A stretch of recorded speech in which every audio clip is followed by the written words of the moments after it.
Guys, good afternoon. So guys, andito ako ulit sa bahay na pinapatoy namin. Eto guys, kung makikita nyo, ito na yung itsura niya ngayon.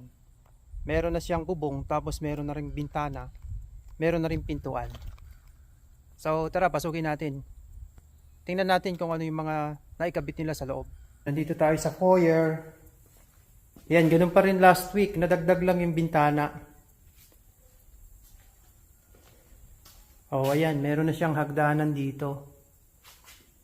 Tapos, ito mostly na ikabit nila itong mga plumbing pipes. Ito yung para sa heater. Yan, yung para sa electric heater. Ito yung mga piping niya. Itong red para sa hot water, tapos itong white para sa cold water. Tapos itong malalaking tubo na to, para yan sa sewer pipes.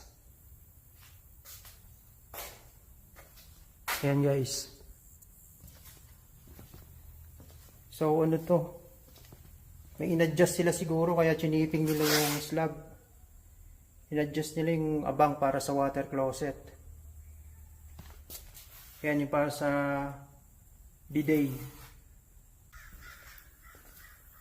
So dito ganun pa rin.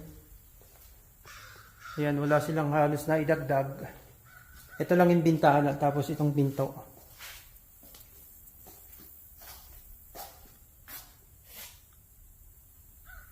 So tara, pasukin natin yung taas. Punta tayo sa taas guys. You know, meron na siyang hagdan. Yan, pwede na nating akyatin.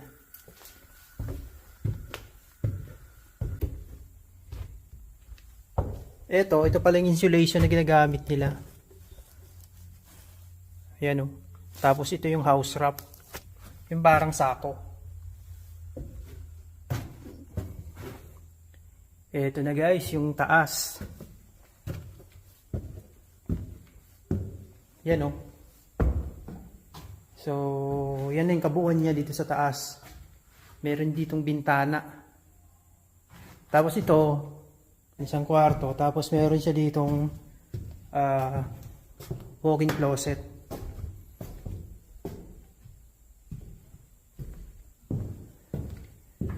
Tapos dito, mayroon pa rin isang kwarto. Ayan. Bali, 4 na kwarto pala siya guys. Ito yung closet.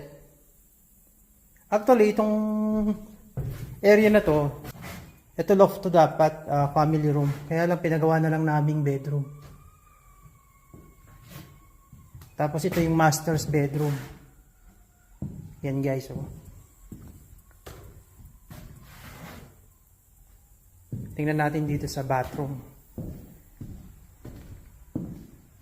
Ito guys, yung kanyang shower area. Yan, meron na ring abang ng water supply, hot and cold. Tapos meron kaming pinagawa dito na bathtub. Ang laki pala ng bathtub, ayan o. Ayan, meron siyang tubig kasi tinetesting nila siguro kung mayroong leak. Dito naman yung lavatory. Yan. Tapos dito, ito yung ganyang water closet. May sariling pinto. Tapos dito, pinto ulit para dito naman sa walk-in closet. Yan, medyo malawak.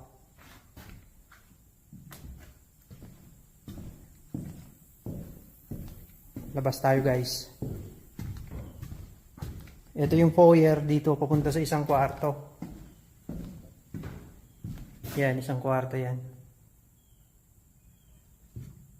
Tapos dito sa area na to, yan, yung abang dito para sa washing machine. Tapos ito yung ganyang toilet dito.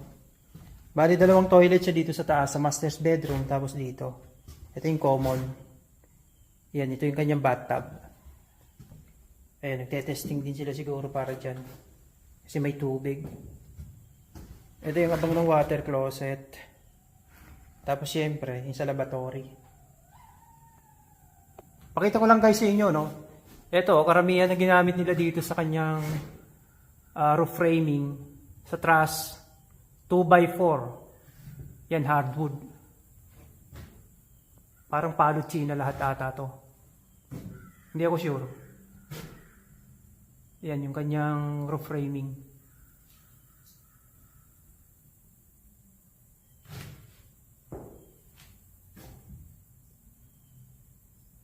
So, baba na tayo guys.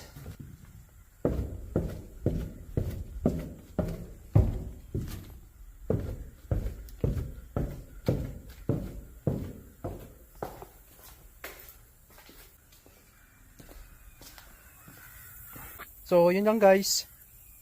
Actually, mainit pa rin kahit 6 PM na. Yan, mataas pa rin yung sikat ng araw. Ayan yung kabuuan ng bahay dito sa likod. Pakita natin na mayroon ng bubong tapos may mga bintana. Ayan guys. Ito yung katabi namin, oh. Ginagawa pa lang. Wala pa siyang roof framing. Wala pang bubong. Yan. Maganda pala kung mayroong siyang covered patio.